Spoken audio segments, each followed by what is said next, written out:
Hello, everyone, and welcome to another episode of Tiff Talks Tech. Today, I am joined by Jack Miller, who is an AI ethicist at HIO. And I was really excited when I was introduced to you. I chatted with Jen from HIO a few weeks back, and she mentioned you and sung your praises. So today's episode is titled "Is Your AI Ethical?" which is a multifamily guide to responsible technology. And before we dive into it, I'll stop going on. And I would love to hear, Jack, from you just about how you got into our industry, because I know you came from outside and just what your day to day looks like as an AI ethicist. Yeah, absolutely. So, like you said, I'm a bit of an outsider. I've been working for a multifamily startup, Plio, for 2 years now, but I actually came from a neuroscience background. I was a neuroscience researcher doing societal impact work on like screen time impacts the development of children, but got really involved in ways to kind of increase the ability for AI to do all of these tasks based on this neuroscientific understanding. And so my path to this current role where I'm an AI ethicist was basically using that neuroscience to guide how do we make ethical AI and how can we actually build in things like compassion, empathy into these AI systems using what we know about the brain, which is what we've done for a really long time on the technical side of AI.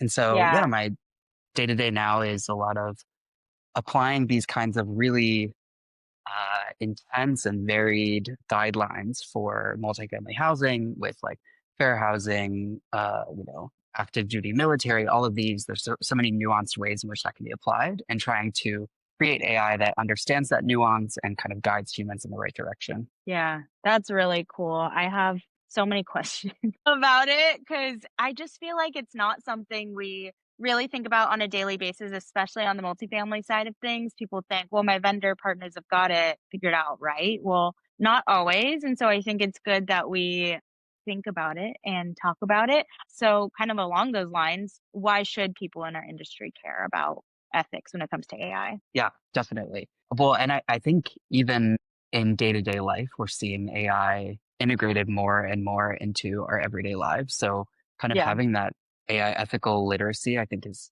generally important. So you can be yeah. like an informed consumer of all of these AI products out there. But especially in multifamily, right now is such a crucial decision point, it feels like, for a lot of these AI technologies because HUD and the DOJ are really examining these AI tools and holding multiple people accountable. So both vendors accountable and the actual operators for the kind of disparate impacts that can be caused by these AI tools. So it's both like a moral responsibility and a good business choice to be thinking critically about these tools.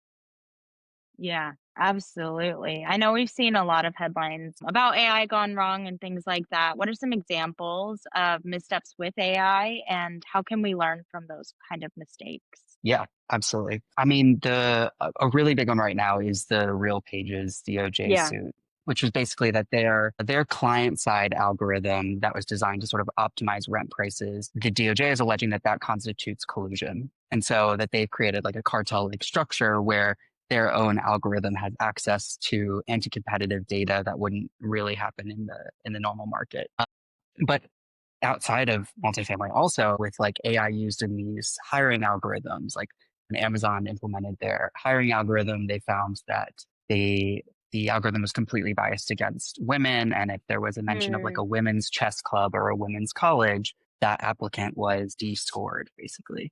And the project was almost immediately scrapped, but it shows that these even really, really big tech giants struggle with the kind of like alignment problem that we're seeing. And as that creeps more and more into multifamily, we're encountering a lot of these issues. So another big one is like safe rent scores. So these algorithms that are used to determine whether or not an applicant is like qualified for an apartment, a lot of those have come under fire for misusing the kind of like data availability that's creating disparate outcomes, mostly for on like, And that kind of leads into the next thing I wanted to ask because with AI, there are biases that can creep into that. So I want to break that down a little bit and kind of talk about how does that happen and what does that mean for an owner operator on their end. yeah, that's a great question because it's kind of a lot of the ways people talk about this is with design considerations in Hmm. the actual creation of the AI.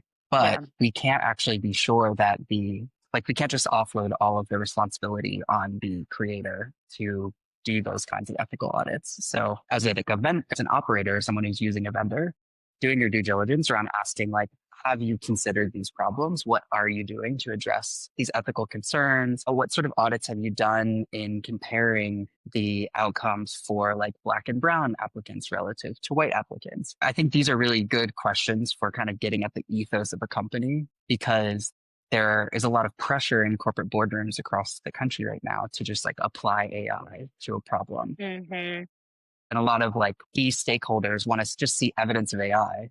And so there are kind of like sloppy implementations that are cropping up in these big giants of the industry. Yeah, and I kind of wonder with a lot of the diversity initiatives going away, if that's going to kind of continue to not be as big of a priority. Definitely. And on the like last month, the new administration overturned the US's AI Bill of Rights and a lot of Mm. the fairness, equal opportunity AI initiatives. And so there's definitely a lot less sort of soft legislative pressure to incorporate those considerations. Yeah. And what happens if we really, everybody puts that on the back burner and it doesn't really matter anymore? What are the repercussions and the biggest risk specifically to our industry if we don't pay attention to it? Yeah, well, I think it's interesting because even if the executive branch is not necessarily championing equal implementation of AI, and it's in the Yeah. name of like AI innovation, that doesn't necessarily mean that fair housing audits are going to stop. Mm. I think the DEI and kind of like ethical interpretations aren't going to stop the modus operandum of these like very long standing laws that are continuing to evolve and be applied in new ways, like the FCC guidance changed last summer. And so I do believe that the whether or not the executive branch is fully thinking about this, the impact and the disparate impact is always going to be relevant and will continue to be like worsened by a lot of these AI Yeah. initiatives. Absolutely. On the flip side of things, how can AI be used in a way that actually makes the way we lease more fair and more inclusive? How can we do that as an industry? Yeah, absolutely. It's with these kinds of like early stage ideation of saying, okay, how are we going to encode these societal metrics in the model to make sure that it is uh, Mm. basically like considering these impacted groups. So one on the tech side of things, and this is not super relevant to operators and might be super boring, but it's kind of an insight into how AI Yeah. systems are created. For a really long time, the idea was, okay, we need to avoid the model having any information about race or any information about Mm. socioeconomic status. And what ends up happening in situations like that is that these AI systems just learn those from other variables and then continue to discriminate along those axes. So actually taking like a really proactive attitude of saying, okay, we want to think specifically, like we actually want this model to know that this is a like black person so that we can then compare fairness outcomes in those groups is actually really important. Well, it's kind of crazy because that really makes me think of, way back when people were always saying like I don't see color, and they learned over time that that's actually a detriment, and it's better to understand the nuances of race and things like that. It's almost like the AI is going through that as well, like saying that we're not going to give you any background information is actually more of a detriment than giving the full picture. Yep, exactly. Yeah, that's exactly right. Yeah. And also, to a certain extent, in order to be able to fully decide, like, okay, how will implementing this AI solution, what effect is that going to have? You really do need to think about the edge cases. So, what is like the um, maybe the applicant who doesn't have a cell phone, for example, if that's Mm. going to, that can create like a disparate impact. So a lot of the like designing for those considerations and thinking about how different people use technology, how do older people use technology, how do like First Nations and Native people use technology, Yeah. really like thinking and centering those groups in the design and adoption processes is really helpful and important. Yeah, I mean, like, 2 examples come to my mind as well, like, I think I've talked about this in past episodes, but my grandma is my best friend, and she refuses to learn technology, and Yeah. it's like we have to think about people like that when we're setting up our processes, people who don't really know how to use it and things like that. And then the other thing that comes to mind is I'm a foster mom and my kid's bio mom, she uses cash most of the time. And I don't ever think about that. And so it's just like little nuances about different people from different backgrounds that we really need to consider, especially when it comes to our AI. And no, those are kind of far off examples, but those are things you got to think about. Yeah. And there's a lot of, I've been very negative about AI, but there's a lot of opportunity for AI for social Yeah. good that just isn't necessarily seeing necessarily the development attention that we would like. But if we take your grandmother, for example, like large language models could talk through a situation that would be really hard on a typical computing UI. Yeah. And so there's such an opportunity to actually like use this emerging technology to re-enfranchise a lot of those groups or use the same kind of like AI systems to actually audit your fair housing communications. So over Mhm. top of like a leasing agent's communications, we could have like a little AI bot that's trained on that and then say, hey, this might actually be like an FHA violation. Do you want to rephrase this? And so there's a lot Mm. of opportunity to kind of like use it in the opposite direction, but with very intentional kind of guardrailing boundaries and use case. Yes, exactly. I want to switch gears and kind of talk about what are some of the myths and misconceptions that come up when it comes to AI and ethics that multifamily people in our industry should be aware of? Yeah. I think that there's a tendency when humans interact with AI to view it as all knowing and kind of the be all end all, Mm, which can be really dangerous, especially in these kind of automated decision making scenarios. So a lot of the time when you have an AI that's basically taking a bunch of data and spitting out like a risk score or like a yes no answer. A huge problem in that is transparency, in that we don't necessarily know how the model arrived at that decision. yeah. We don't know what factors might be influencing it. And that makes it really hard to offer kind of like alternative pathways for, let's say, like an applicant. So if an applicant is like having maybe their like credit score is too low, there are often pathways for that applicant to say, provide like a rental history or other means of verifying income. And Yeah. when these systems become more and more mediated by AI, it becomes really hard to argue with like a simple yes, no rating or a Mm, simple approve, deny rating. And so thinking about that kind of transparency aspect is a huge goal of these like new and emerging AI systems. yeah, absolutely. I do want to talk about also, operators and vendors who want to start doing the right thing moving forward and they want to make AI ethics part of their process. Where do they even begin to make sure that something does that, like a technology they're going to use, just follow those guidelines? Yeah. And I think this piggybacks off of the misconception too, Yeah. which is a really intentional choice for what process are you trying to automate and who are the stakeholders in that? And do they want that process to be automated? Because there are loads of really good candidates for that automation. And that's not often that sort of alignment targeting is not necessarily happening in a lot of the use cases. So like residents don't necessarily want to talk to a decision tree, but that is like a really key area where we see friction in the leasing process. Mm, And so that's a big thing that we do at HIO is trying to figure out basically how can we preserve the kind of human expertise and automate all of the boring things. So searching for a policy, for example, that process can be really streamlined and that results in we still have like this human to resident interaction. The resident is happy, but we've basically saved someone like digging through a file cabinet. That's a really good candidate for an AI mm, automation. But a lot of the time, what's happening in industry is we're seeing these kinds of top down implementations where there's pressure from C suite to integrate AI, or there's even pressure from like the PMS provider because they're launching a new AI solution. And right. actually, the AI ends up kind of automating maybe a broken process or process that wasn't the real friction point. And so I think getting That's that such a great alignment point. is the key.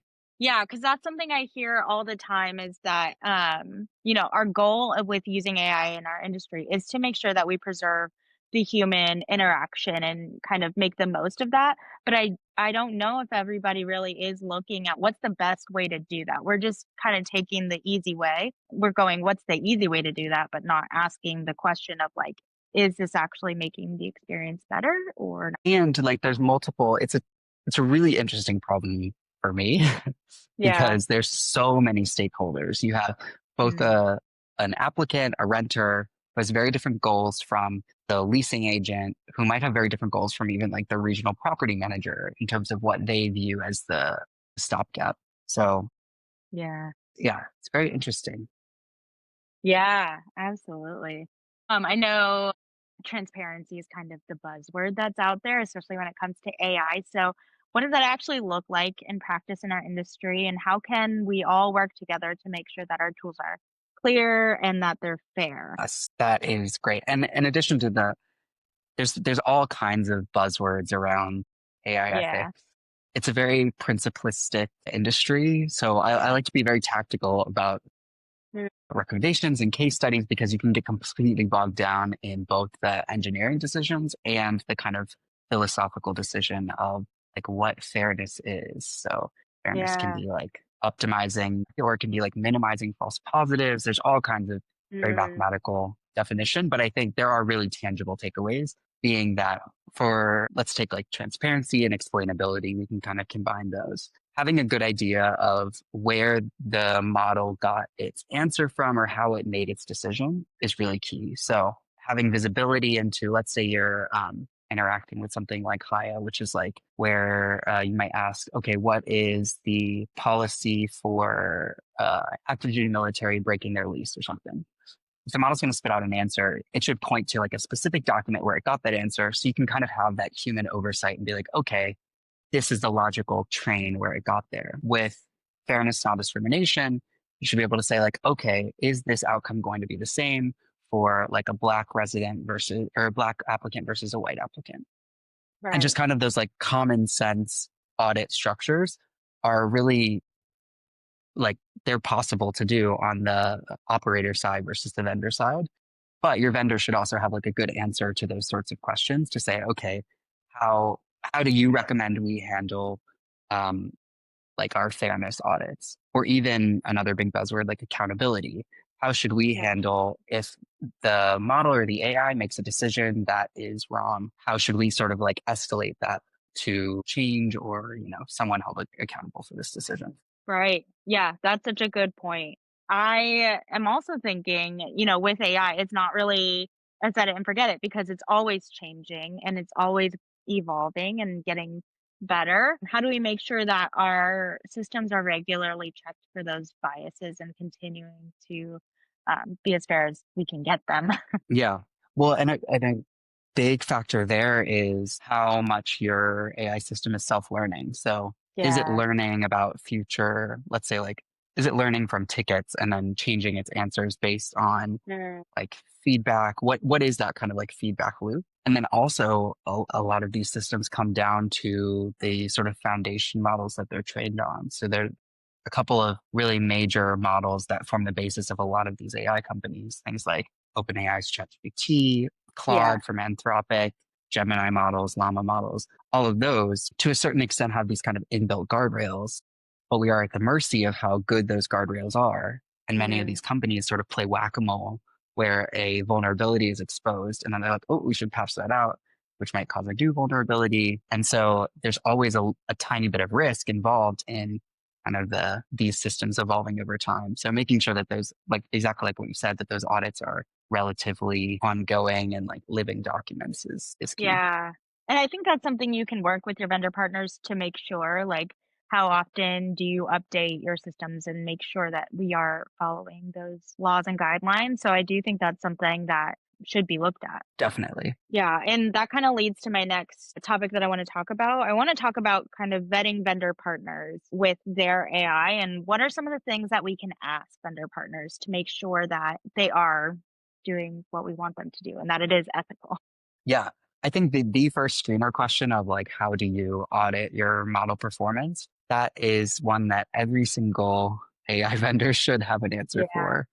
And there's a lot of kind of new and emerging ways in which vendors can show that. And longstanding one is like a model card, which basically says, here's what our model was trained on. Here's what the goal of the model is. Here's the kind of potential use cases we expect it to be able to answer. That's a key step in the industry for trying to get towards this transparency, this ambiguous transparency goal that a lot Yeah. of people set, which is a good start, I would say.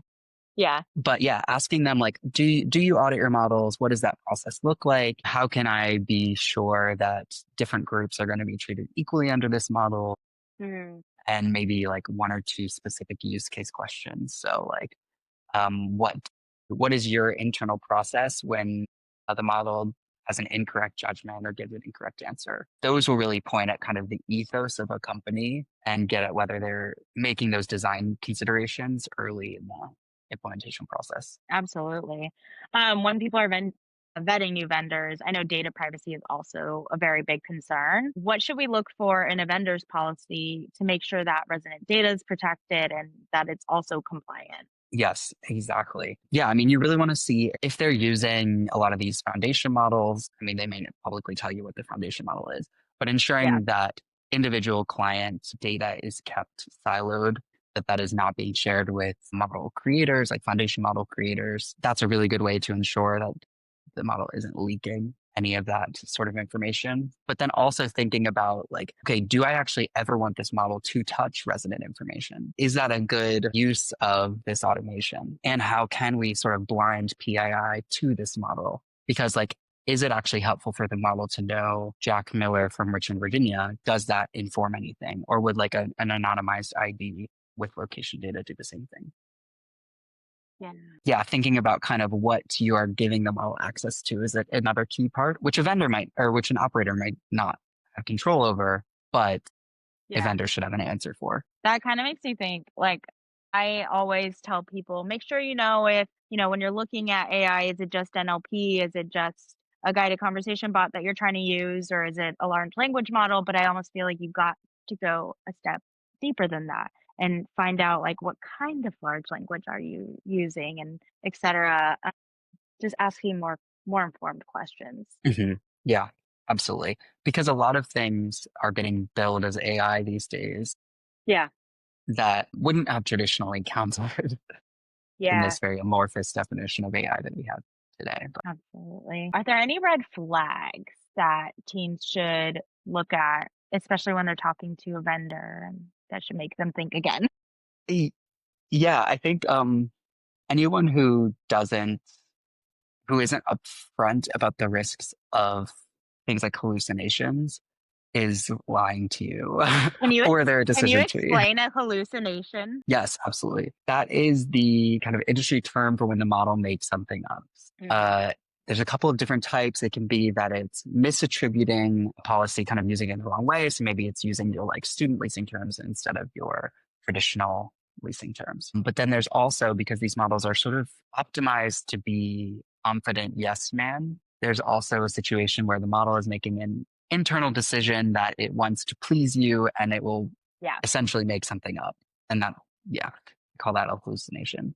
And it's a big risk in any type of like what's called retrieval augmented generation or creating like a vector store of documents or information and policies that your model can pull from. There's always like a small to large risk of that hallucination. So if a vendor isn't bringing that up or isn't talking about what might happen if something pulls the wrong policy, I would say that that's probably the number one red flag because you just want to be proactive Yeah. about knowing that those things can happen. Yeah, absolutely. And that kind of leads me into my next question. Like, what are some of the biggest risks that are out there when we're using AI for leasing and pricing and screening, things like that? Yeah, I mean, with some of the traditional chatbot models, when uh, like 2020, I want to say right when ChatGPT was kind of being debuted to the public, a lot of these Hmm. companies were creating GPT wrappers for their Yeah. client side chatbots that created some really disastrous results. So people were getting like free flights for like, or like $2 flights. They were getting like $3 car offers because they're basically able to like jailbreak these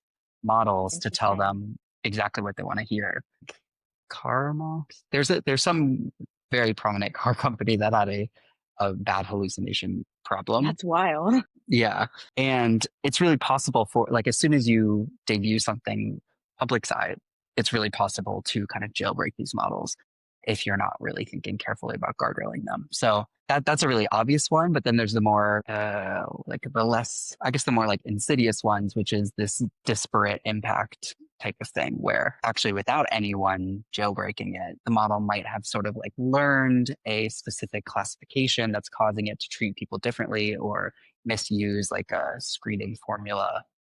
And those are also equally scary, I would say. Yeah, yeah, absolutely.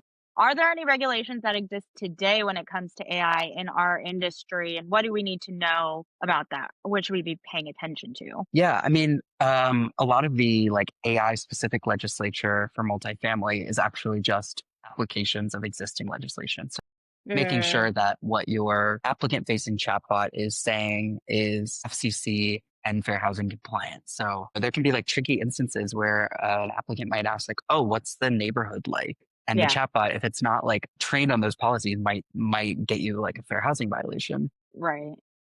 So even though there aren't necessarily, I mean, AI legislation is so up and coming, so new. A lot of them, the main legislation is like guidance versus like strict law. There are ways in which kind of like traditional multifamily laws can really get you in a trap.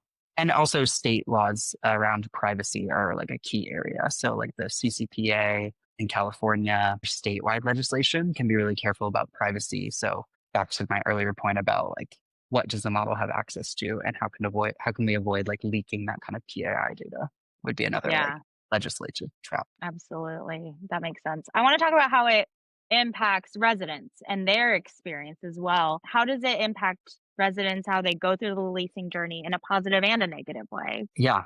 Yeah. Well, I think it can be a really positive asset. Yeah. Your guest a couple of weeks ago talking about the service member rights of Yes. the Yeah. Yeah. SRCA. Yes. Uh huh. I think that was a great example of like sometimes these residents are in a completely another time zone. They Yeah. might not be able to talk to a human in normal working hours. And so creating like new avenues and pathways for a resident to interact with these many, many, many systems that are involved in multifamily housing is amazing. And AI is a really good place for creating those pathways, so long as they are like human in the loop, monitored with some kind of like ability to escalate to that human when necessary. Yeah. Yeah, so I think on the resident side, it can be this really good force. I think oftentimes it's being used in really, for want of a better word, dumb ways where we have these kinds of like fake smart systems that are interacting with Yeah. residents. And we see like Yeah. most residents actually don't want to interact in that way. And if they have a problem that is anything more complicated than like, where do I do my laundry? They're going to escalate that to a human anyway. So it's not actually saving the resident or the property Yeah. manager time. Uh, Yeah. I and, feel like and I I talked think about this on a past episode. Like I want to know that I'm talking to AI so I can ask the question in a certain way. If I'm talking to AI or if I'm talking to a human, I'll say it in a more complicated way probably. absolutely. And it's really interesting to see how AI companies handle that sort of tension because when you look at like Elise AI, a huge selling point of their model is that it's like, oh, a resident would never know this was AI the whole time. People are sending gift cards to Elise thinking that it was a human. Mm. And I'm definitely more on your side of that argument, which is Yeah. that actually it's really important for people to know that they're interacting with AI in everyday life. Yeah. And there's a lot of really intense examples where, people get like parasocial relationships with these AI that they don't necessarily totally understand are AI. But also, yeah, the tactical concern of like there are better ways to convey information to a human versus an AI. And also, do I Yeah. want to like convey maybe like a really difficult personal story that is impacting my housing situation to an AI that could Right. then, It just feels like a like waste of time almost. exactly. Yeah. Yeah, I know. When I worked at BetterBot, we would always say no one wants to be tricked unless they're at a magic show. So you want to know that you're talking to AI, and we would Yeah. have people every now and again. Most of the time they knew it was not because we could say that, but they may not have read it correctly or seen it. And so we would have people come into leasing offices saying, "I talked to so and so. Where are they?" And that person is not a person, that is a bot. So Yeah.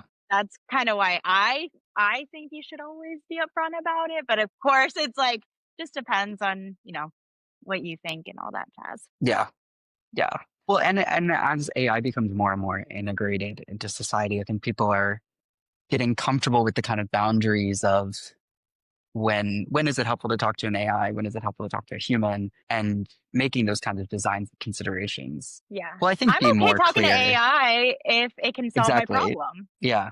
I think there is like we're just in a bit of a training wheels period right now Yeah. where we don't have those clear boundaries. I think one of the most interesting examples right now is like iMessage Apple's AI summaries Mm, because I always ask myself who wanted this? At what point was like why do we feel the need for AI to mediate like one of the last bastions of human to human socialization? And what are we gaining by inserting an AI summary? If I want to turn a one sentence thought into a one page email, send it to someone, and they use ChatGPT to take that one page email, turn it into a one sentence summary, like what are we doing as a society? And is that a productive use of anyone's time? yeah, but it is a very productive use of my time to use AI to make emojis of my friends, I think. Exactly. Yeah. Well, I mean, it's a better use of AI than a lot of what's out I there. think so too. Yeah, I sat there for like an hour doing it. Thought it was so funny. But even in Apple, who's very security and Right. ethics minded, like I think there is just a sort of natural temptation to slap AI onto everything, use it to speed up everything, and without that kind of intentional choice around, okay, what is sacred? Yeah, and a lot of times I don't want the AI summary. I want to actually read the whole thing because I don't want to miss something. Right. Yeah. Especially when like the ability for AI to not hallucinate is very much an unsolved problem. Like Right. there are many, many strategies of which, IO uses to mitigate those hallucinations, but to broadly release them to, hundreds of millions of people is Yeah. absolutely going to have downstream effects. Totally. I know a lot of leasing teams, they worry about losing that human element when we introduce AI into a lot of our workflows. So how do we find that right balance between AI and personal touch? Yeah, that's a great question. And I think comes with integrates so clearly with the top-down AI deployment problem that's happening where people are not necessarily thinking about like, okay, what would help the leasing agent create Hmm. that human touch, right? And Right. so, yeah, really like deciding like what is in the job description of a leasing agent that is using up time from that like human element. Like how can we make it so that the job of a leasing agent is actually like all resident to resident communication, like if that's the choice of the company, which I think would be a Right. good and interesting one. And so, yeah, it's about like creating and adopting AI solutions that are automating the unimportant and leaving the important to humans. And so looking at like, let's say your basic chatbot, if that's basically escalating every important concern, how can we either modify that to be more better at its job, or it does removing it completely actually improve the scenario because it's basically business as usual anyway? Yeah. Or as a third thing, how can we like retarget that to be like, okay, actually, rather than like a decision tree chatbot, we are using it as like a leasing booking software since that's what people want to use it for anyway. Right.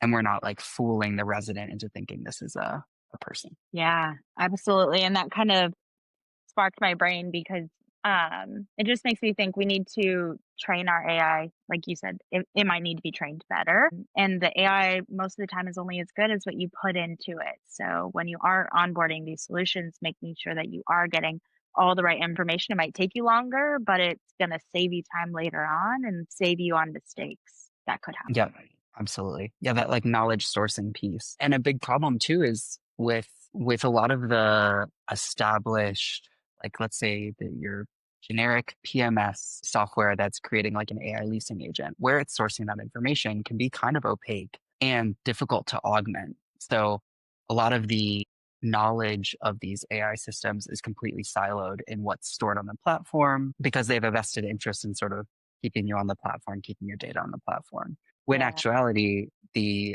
lot of the utility would come from bringing in different sorts of documents. So in addition to leasing like your training data or your SOPs, or there's all kinds of different sources that might not be necessarily in that or even possible to give to like the bot.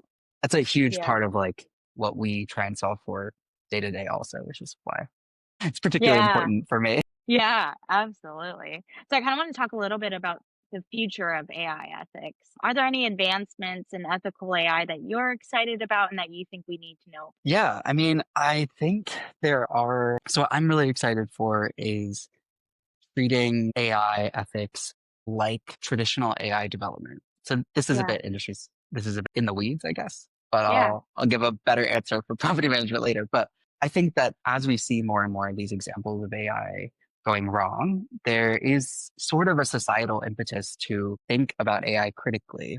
I think especially with like the writer's strike, for example, that was really eye-opening Mm, for a lot of people to see how AI can impact our jobs, our industry, and also just how bad AI can be at capturing human essence when you see these like mm, AI written jokes. And as we kind of gain that societal literacy around it, I hope that that will put a bit yeah. more sort of development thought into how can we design these systems to be ethical, but from a really technological standpoint. So Yeah. how like a lot of the advancements in AI were based around how can we mimic the human eye, how it does vision, and how can we bring that, kind of simulate that in an AI, and that's how computer vision was achieved. With that's a very quick summary of what happened, but it was Yeah. all born from this kind of like very biological place. And so I'm really excited for looking at ethics in the same way. So how can we see how humans, like how does a toddler learn to empathize? What are the kind of substrate effects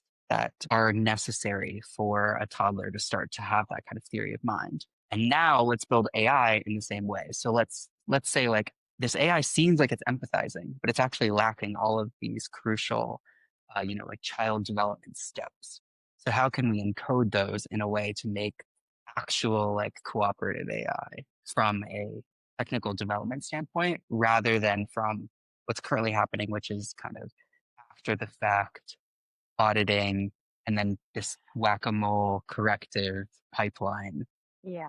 That's on like the AI side of things. But I think aside from that more ideological shift, there's a lot of really exciting work happening as a result of the societal understanding that AI is something we need to think critically about. So there's a lot of really, really good labs and startups out there that are really focused on that kind of like AI literacy, transparency, accountability. How do we create cooperation? Yeah. I feel like it's almost they're just complete opposites if you think about it, ethics and AI, in my opinion, because ethics, when I think of that, I think right and wrong. And I think, I don't know, immediately think more emotional because it's a little bit subjective, right and wrong for people. Hmm. But then when you think about AI, it seems very mechanical and there's like a formula to it. And so when you mix the two, it almost doesn't feel like it makes any sense, but we need it because we need it to be ethical in a sense. And I think it actually dichotomy can really Right. it can be really tough because a lot of the times people view ethics as like we are the brakes on what would be like amazing development. Yeah. I think it's a key reason why the new executive order in January of this year was like, oh, don't worry about the AI Bill of Rights. We want to promote development. And this idea that ethics is the sole hindrance to development, I think Yeah. it's a really powerful and unfortunate myth because actually designing ethically, which can be just like asking your end user, what do you think would be the most helpful, can really help development and create a product that is really good and really impactful. But there is Yeah. kind of this dichotomy. Yeah, totally. You also said something about, it's very important that we don't react after the fact and just fix things that are broken. I mean, we need to be very proactive. So how can property management teams be proactive when they're looking at technologies and making sure that we are addressing any issues that may come up? Yeah, I think really getting to the bottom of if we take AI as our example, and so really getting to the bottom of like a hallucination. So where did this come from? Was this citing like an outdated document? Maybe like the problem might not be an AI problem. It might be like a change in knowledge management problem. Because oftentimes these companies have so much documentation that it can be really, really hard to actually keep up with that documentation, ensure that things are being changed in the same places or sometimes in multiple Yeah. places, to kind of keep a record of the institutional knowledge that just continues to grow over time. And so, yeah, I think having a good knowledge base, SOP, Mm, document change knowledge management is like the key first step for an operator, because that can make it much easier and transparent to figure out where where's this coming from and also reduce some of those like conflicting information problems. yeah, absolutely. That makes sense. Kind of as we wrap up, what is one piece of advice you give to operators and vendors who want to lead the way when it comes to ethical AI adoption? Yeah, I think the key thing is to center your use case. Yeah, So AI is never going to be this panacea where it's going to yeah, solve every single problem and it can take any type of document. I think it's really key to consider your input and output that you want to see from this AI tool. So once you have that, then it becomes a lot clearer to set up kind of internal KPIs, your evaluation structure.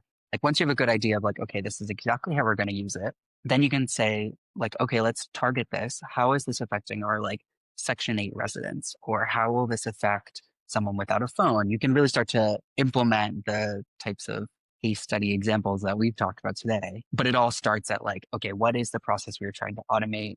Does the person who traditionally does that process, are they happy with automating it? And then again, the kind of like end user, wherever this AI is being applied to, does that person, are they comfortable with AI? And is that making that process better? Because in an ideal world, like all three of those stakeholders are in alignment. yeah, absolutely. I think that's great advice. I do have one more question that I ask every guest that comes on the show. It does not have to be related to this topic, but what's a tech tool that you personally are loving right now in your everyday life? Yes, cool. This will be good for making me sound not like a curmudgeon, which is how I've come across the last 40 minutes. No. Yeah, I mean, I think there are a lot of really interesting ones out there. I know that past guests have said Otter, which is great for Yeah. taking notes on meetings and then kind of having like almost like a personal little database of things you've talked about. That's really useful. I think Perplexity is a really good one that I would recommend, especially for people who are kind of already using ChatGPT. It's a similar product offering, but what Perplexity really centers is the citing of sources. And so you Mm. can see like almost in like an in-text citation of where it got information from linked, then you can go evaluate that yourself. I think that can be really helpful. I need to start using that. Every time I use ChatGPT, it gives me a source that's not really the source. Yes. Yeah. ChatGPT is, especially in super targeted or, God Yeah. forbid, like academic Yeah. paper style questions, it will absolutely hallucinate authors, takeaways, everything. They actually just launched yesterday to the public, like deep research, which is improving on Mhm. that a little bit. But yeah, I think Perplexity is a really good place to go if you really want to vet whether or not something might have been Yeah. hallucinated. I love that. Well, thank you so much for joining me. I have had a blast with this conversation. So Yeah, me thank you too. for all of it. Where can my listeners connect with you and learn more about what you're doing? Yeah. So the company I work at, Hio, can be found at www.heyhio.com. We do kind of like AI solutions for property management, knowledge and change management, a lot of the principles that I've been talking about today. To connect with me, you can email jack@heyhio.com or find me on LinkedIn. I'm Jack Miller. Yeah. Um, And the good news about Hio is you know that they are really focused on ethics when it comes to AI. So yeah. that's what I love about you guys. Yeah. If you want to have an hour-long discussion with me about ethics, email jack@heyhio, and I'm happy to do that Yes. anytime, any day. Awesome. Well, thank you, Jack. And that's a wrap on this episode of TikTok Tech. If you found this useful, share it with a friend and let's keep the conversation going. Thanks. Awesome. Yeah. Thank you so much.